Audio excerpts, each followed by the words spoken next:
trumpets sounded, and the army went on its way to France. The next day, King Charles called his lords together. "You see," said he, "these narrow passes. Whom shall I place to command the rearguard? Choose a man yourselves." Said Ganelon, "Whom should we choose but my son-in-law, Count Roland? You have no man in your host so valiant. Of a truth he will be the salvation of France." The king said when he heard these words, "What ails you, Ganelon? You look like to one possessed." When Count Roland knew what was proposed concerning him, he spake out, as a true knight should speak. "I am right thankful to you, father-in-law, that you have caused me to put in this place. Of truth, the King of France shall lose nothing by my means, neither charger, nor mule, nor pack-horse, nor beast of burden." Then Roland turned to the king and said, "Give me 20,000 only, so they be men of valour, and I will keep the passes in all safety. So long as I shall live, you need not fear no man." Then Roland mounted his horse. With him were Oliver, his comrade, and Otho and Berenger, and Gerard of Roussillon, an aged warrior, and others, men of renown. And Turpin the archbishop cried, "By my head I will go also." So they chose 20,000 warriors with whom to keep the passes. Meanwhile King Charles had entered the valley of Roncesvalles. High were the mountains on either side of the way, and the valleys were gloomy and dark. But when the army had passed through the valley, they saw the fair land of Gascony, and as they saw it, thought of their homes and their wives and daughters. There was not one of them but wept for the tenderness of heart. But of all that company there were none sadder than the king himself, when he thought how he had left his nephew, Count Roland, behind him in the passes of Spain. And now the Saracen king, Marcellus, began to gather his army. He laid a strict command on all his nobles and chiefs that they should bring with them to Saragossa as many men as they could gather together. And when they came to the city, it being the 3rd day from the issuing of the king's command, they saluted the great image of Mahomet, false prophet, that stood on the topmost tower. This done, they went forth from the city gates. They made all haste, marching across the mountains and valleys of Spain, till they came in sight of the standard of France, where Roland and Oliver and the 12 peers were ranged in battle array. The Saracen champions donned their coats of mail, of double substance most of them, and they sat upon their heads helmets of Saragossa, of well-tempered metal, and they girded themselves with swords of Vienna. Fair were their shields to view, their lances were from Valentia, their standards were of white, blue, and red. Their mules they left with the servants, and mounted their chargers, so moved forward. Fair was the day, and bright the sun, as their armour flashed in the light, and the drums were beaten so loudly that the Frenchmen heard the sound. Said Oliver to Roland, "Comrade, methinks we shall soon do battle with the Saracens." "God grant it," answered Roland. "'Tis our duty to hold the place of the king, and we will do it, come what may. As for me, I will not set an ill example."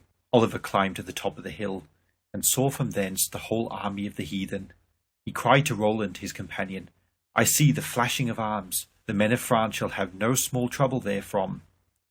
This is the doing of Ganelon the traitor."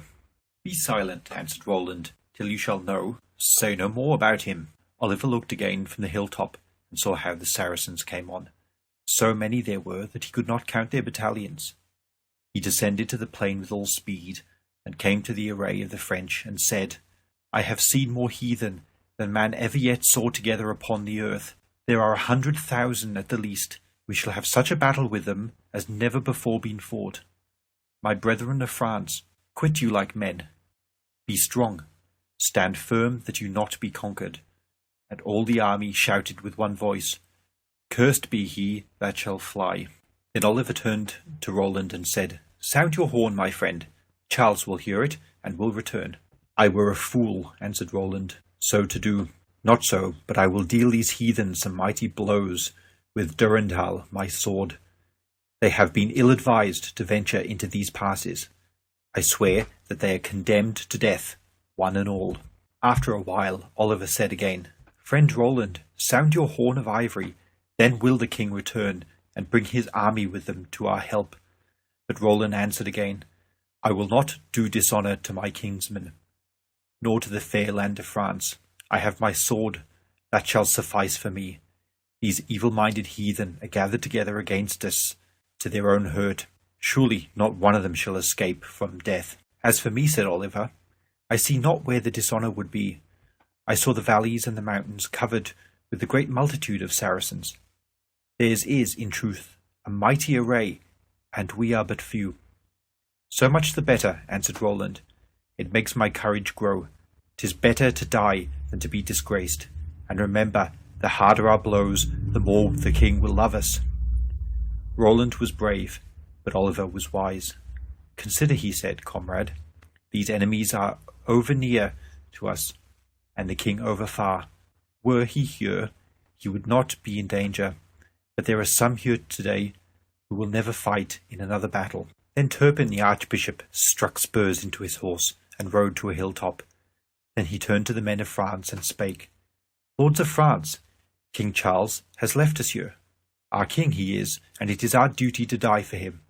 Today our Christian faith is in peril. Do ye fight for it? Fight ye must. But be sure of that, for there, under your eyes are the Saracens. Confess, therefore, your sins, and pray to God that he have mercy upon you. And now for your soul's health, I will give you all absolution. If you die, you will be God's martyrs, every one of you, and your places are ready for you in his paradise. Thereupon the men of France dismounted, and knelt upon the ground, and the archbishop blessed them in God's name. But look, he said, I set you a penance. Smite these pagans. Then the men of France rose to their feet. They had received absolution, and they were set free from all their sins, and the archbishop had blessed them in the name of God. After this they mounted their swift steeds, and clad themselves in armour, and made themselves ready for the battle.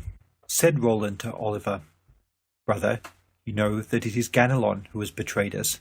Good store he has had of gold and silver as a reward. 'Tis the king, Marcellus, that has made merchandise of us. But verily, it is with our swords that he shall be paid. So saying, he rode onto the pass, mounted on his good steed, Valantif. His spear he held, with the point to the sky. A white flag it bore with the fringes of gold which fell down to his hands. A stalwart man was he, and his countenance was fair and smiling. Behind him followed Oliver, his friend, and the men of France pointed to him, saying, See our champion! Pride was in his eye when he looked towards the Saracens. But to the men of France his regard was all sweetness and humility. Full courtesy he spake to them. Ride not so fast, my lords, he said. Verily these heathens are come hither seeking martyrdom. 'Tis a fair spoil that we shall gather from them today. Never has King of France gained any so rich. And as he spake, the two hosts came together. Said Oliver, You did not deem it fit, my lord, to sound your horn. Therefore you lack the help which the king would have sent.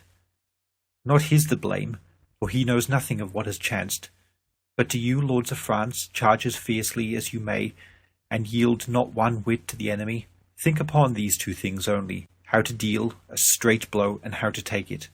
And let us not forget King Charles's cry of battle. Then all the men of France with one voice cried out, Mountjoy! He that heard them so cry had never doubted that they were men of valour. Good was their array as they rode on to battle, spurring their horses that they might speed the more. And the Saracens on their part came forward with a good heart. Thus did the Frenchman and the heathen meet in the shock of battle. Full many of the heathen warriors fell that day. Not one of the 12 peers of France but slew his man. But of all none bore himself so valiantly as Roland. Many a blow did he deal to the enemy with his mighty spear, and when the spear was shivered in his hand, 15 warriors having fallen before it, then he seized the good sword Durendal, and smote man after man to the ground. Red was he with the blood of his enemies. Red was his hauberk, red his arms, red his shoulders, aye, and the neck of his horse. Not one of the 12 lingered in the rear, or was slow to strike. But Count Roland was the bravest of the brave. Well done, sons of France, cried Turpin the archbishop, when he saw them lay on in such sort. Next to Roland, for valour and hardihood, came Oliver, his companion. Many a heathen warrior did he slay, till at last his spear was shivered in his hand. What are you doing, comrade? Cried Roland, when he was aware of the mishap. A man wants no staff in such a battle as this. 'tis the steel and nothing else that he must have. Where is your sword, Hautclere, with its hilt of gold and its pommel of crystal?" "On my word," said Oliver, "I have not had time to draw it. I was so busy with striking." But as he spake, he drew the good sword from its scabbard, and smote a heathen knight. Justin of the Iron Valley, a mighty blow it was, cleaving the man in twain, down to his saddle. Ay, and the saddle itself, with the adorning of gold and jewels, and the very backbone also of the steed whereupon he rode, so that horse and man fell dead together on the plains. "Well done," cried Roland. "You are a true brother of mine. 'Tis such strokes as this that make the king love us." Nevertheless, for all the valour of Roland and his fellows, the battle went hard with the men of France.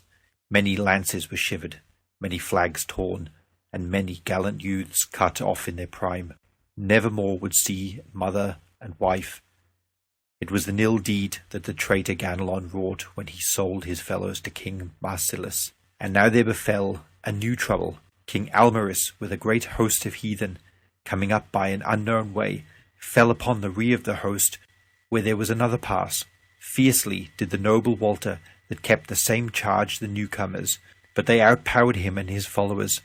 He was wounded with 4 several lances, and 4 times did he swoon, so that at last he was constrained to leave the field of battle, that he might call the Count Roland to his aid. But small was the aid which Roland could give him, or anyone. Valiantly he held up the battle, and with him Oliver and Turpin the Archbishop, and others also. But the lines of the men of France were broken, and their armour thrust through, and their spears shivered, and their flags trodden in the dust. For all this they made such slaughter among the heathen, that King Almaris, who led the armies of the enemy, scarcely could win back his way to his own people, wounded in 4 places, and sorely spent. A right good warrior was he, had he but been a Christian, but few had matched him in battle. Count Roland saw how grievously his people had suffered, and spake thus to Oliver his comrade. "Dear comrade, you see how many brave men lie dead upon the ground. Well, may we mourn for fair France, widowed as she is of so many valiant champions.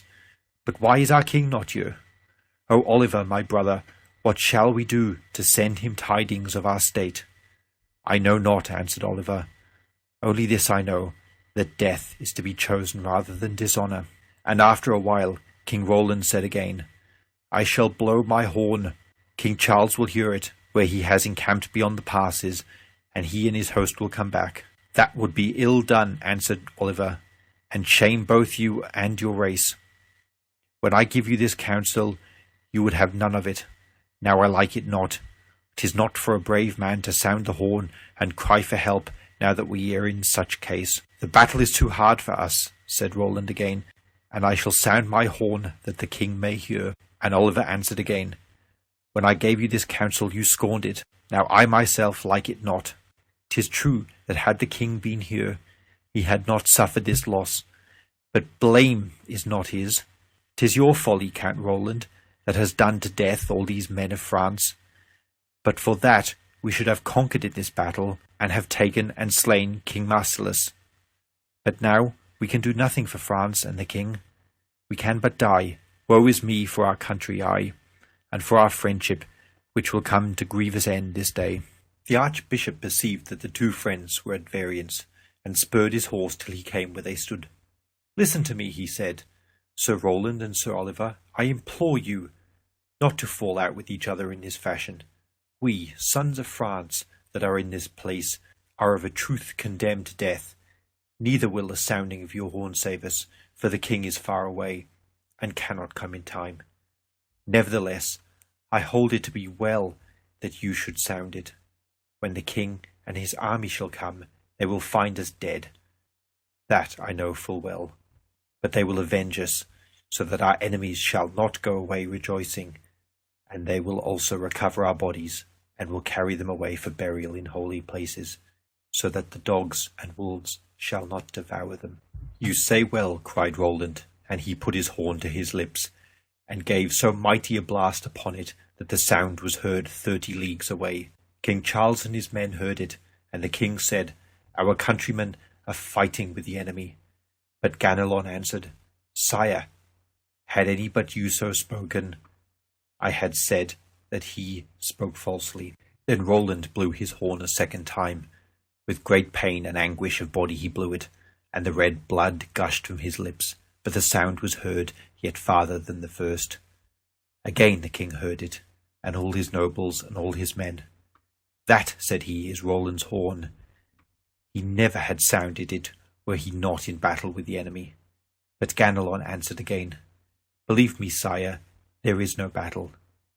You are an old man, and you have the fancies of a child. You know what a mighty man of valour is this Roland. Think you that anyone would dare to attack him? No one of a truth. Ride on, sire. Why halt you here? The fair land of France is yet far away. Roland blew his horn a third time, and when the king heard it, he said, He that blew that horn drew a deep breath, and King Names cried out, Roland is in trouble. On my conscience he is fighting with the enemy. Someone has betrayed him. 'Tis he, no doubt, that would deceive you now. To arms, sire. Utter your war cry, and help your own house and your country. You have heard the cry of the noble Roland. Then King Charles bade all the trumpets sound, and forthwith all the men of France armed themselves with helmets and hauberks, and swords with pommels of gold. Mighty were their shields, and their lances strong, and the flags they carried were white and red and blue. And when they made an end of their arming, they rode back with all haste. There was not one of them but said to his comrade, If we find Roland yet alive, what a mighty stroke we will strike for him. But Ganelon the king handed over to the knaves of his kitchen.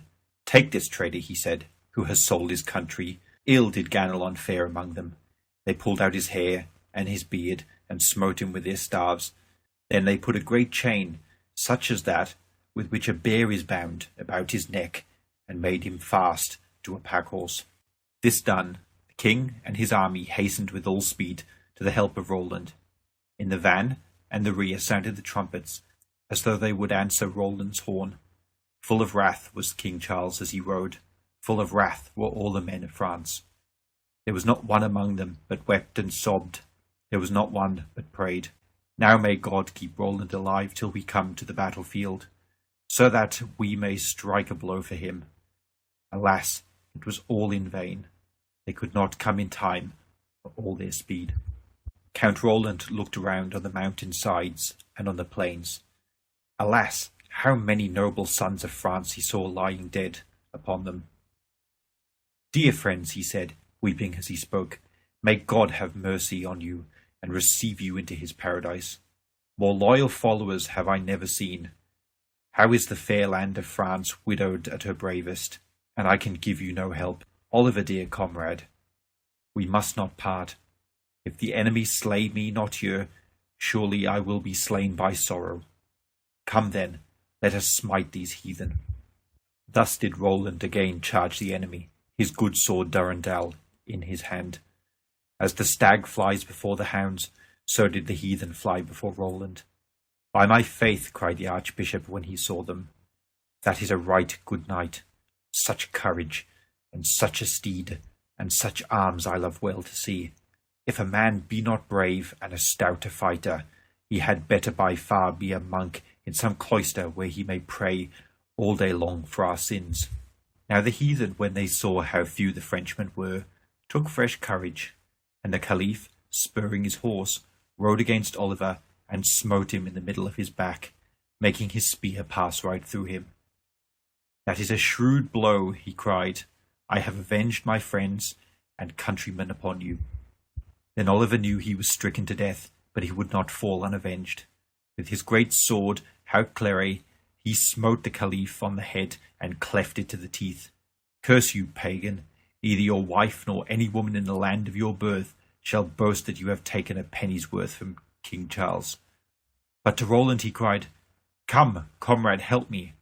Well I know that we two shall part in great sorrow this day. Roland came with all speed and saw his friend, how he lay all pale and fainting on the ground, and how the blood gushed in great streams from his wound. I know not what to do, he cried. This is an ill chance that has befallen you. Truly, France is bereaved of her bravest son. So saying, he went near to swoon in the saddle as he sat. Then there befell a strange thing. Oliver had lost so much of his blood that he could not any more see clearly or know who it was that was near him. So he raised up his arm and smote with all his strength that yet remained to him on the helmet of Roland his friend. The helmet he cleft in twain to the visor, but by good fortune it wounded not the head. Roland looked at him and said in a gentle voice, "Did you this of set purpose? I am Roland your friend, and have not harmed you." "Ah," said Oliver, "I hear you speak, but I cannot see you. Pardon me that I struck you. It was not done of set purpose." "It harmed me not," answered Roland. "With all my heart, and before God I forgive you." And this was the way these two friends parted at last. And now Oliver felt the pains of death come over him. He could no longer see nor hear. Therefore he turned his thoughts to making his peace with God, and clasping his hands lifted them to heavens and made his confession.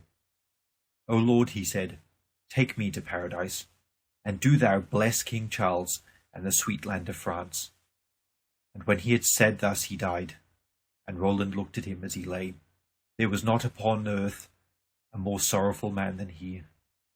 "Dear comrade," he said, "this is indeed an evil day.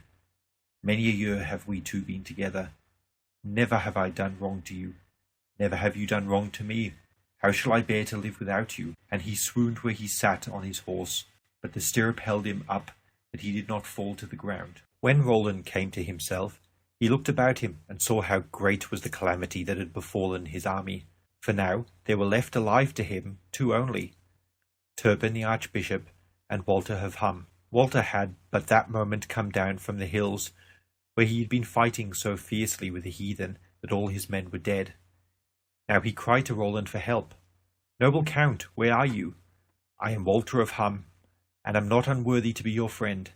Help me therefore, for see how my spear is broken, and my shield cleft in twain. My hauberk is in pieces, and my body sorely wounded. I am about to die, but I have sold my life at great price." When Roland heard him cry, he set spurs to his horse and galloped to him. "Walter," said he, "you are a brave warrior, and a trustworthy. Tell me now, where are the 1,000 valiant men whom you took from my army? They were right good soldiers, and I am sore in need of them." "They are dead," answered Walter. "You will see them no more. A sore battle we had with the Saracens yonder on the hills. They had the men of Canaan there, and the men of Armenia, and the giants.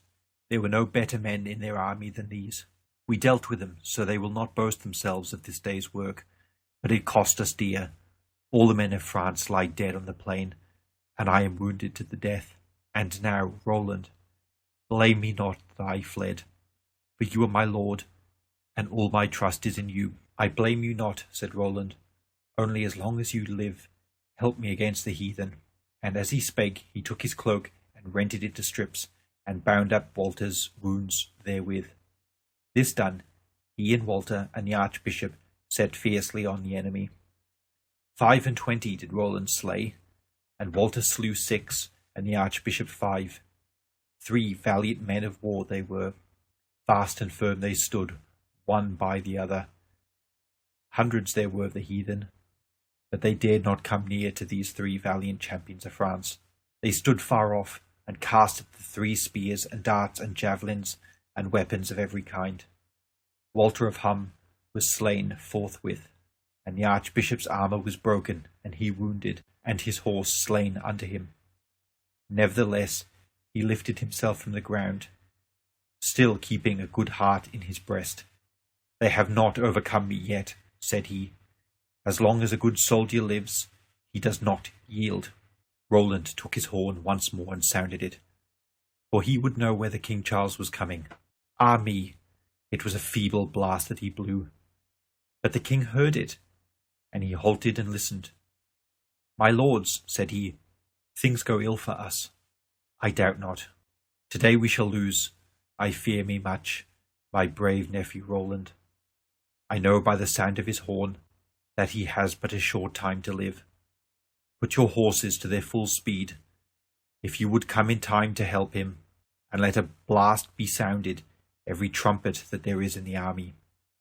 So all the trumpets in the host sounded a blast, all the valleys and the hills re-echoed with the sound. Sore discouraged were the heathen when they heard it. King Charles has come again, they cried. We are all as dead men.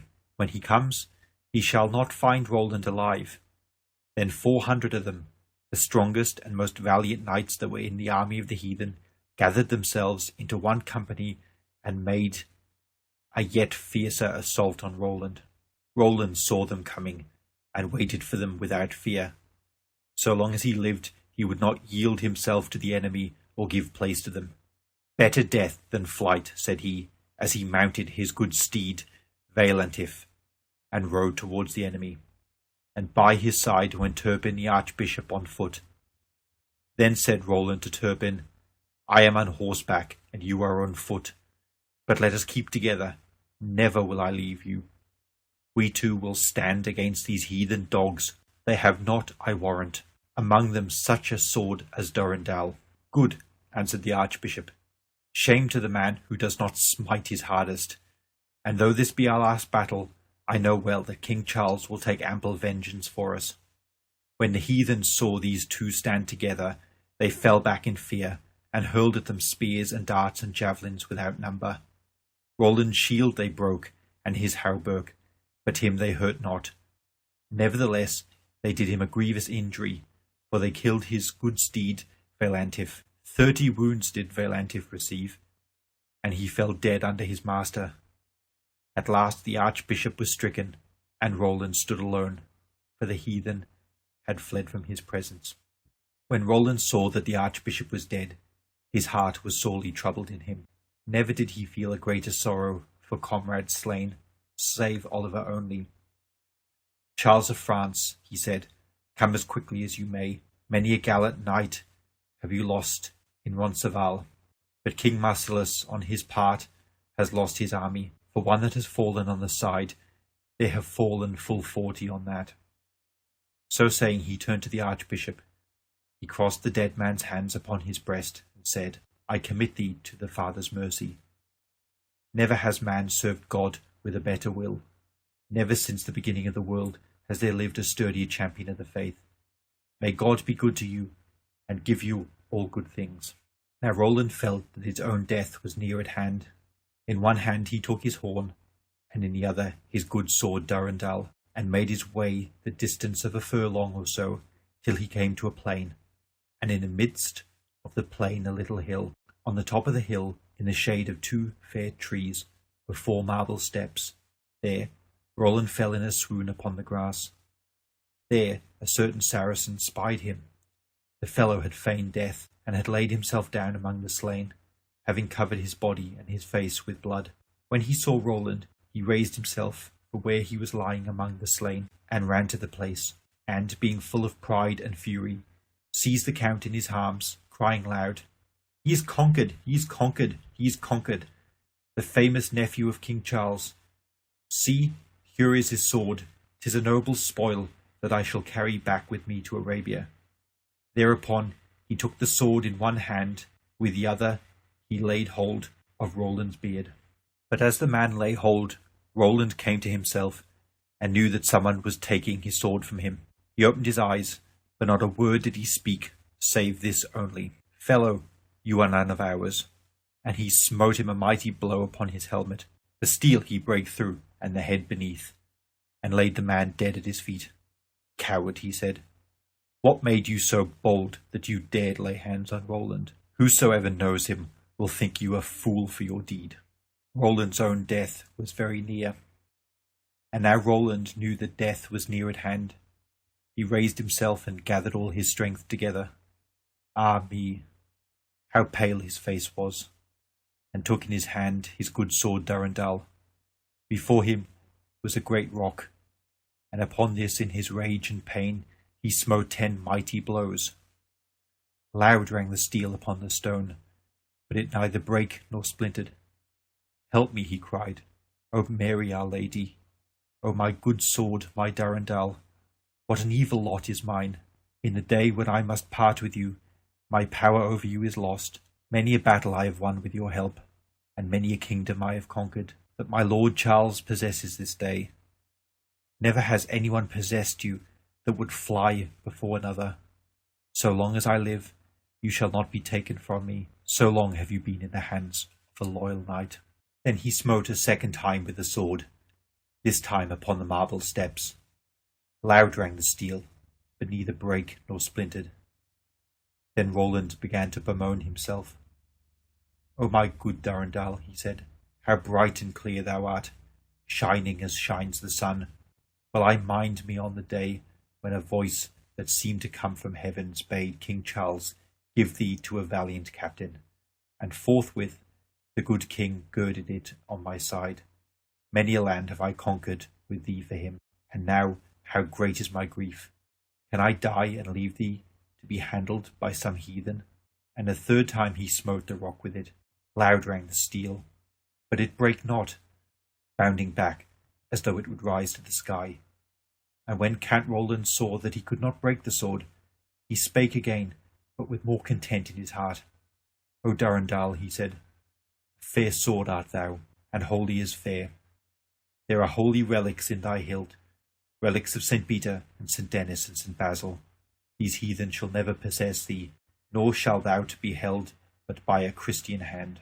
And now Roland knew that death was very near to him. He lay down with his head upon the grass, putting unto him his horn and his sword, with his face turned towards the heathen foe. Ask you why he did so? To show, forsooth, to Charlemagne and the men of France that he died in the midst of victory. This done, he made a loud confession of his sins, stretching his hand to heaven.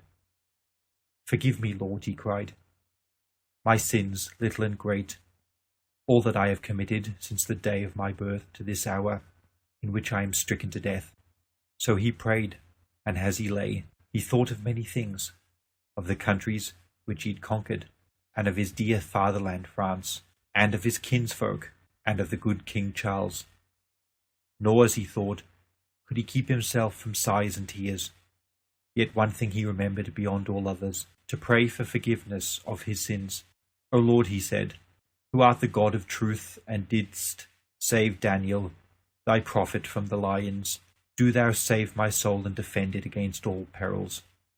So speaking, he raised his right hand, with the gauntlet yet upon it, to the sky, and his head fell back upon his arm, and the angels carried him to heaven.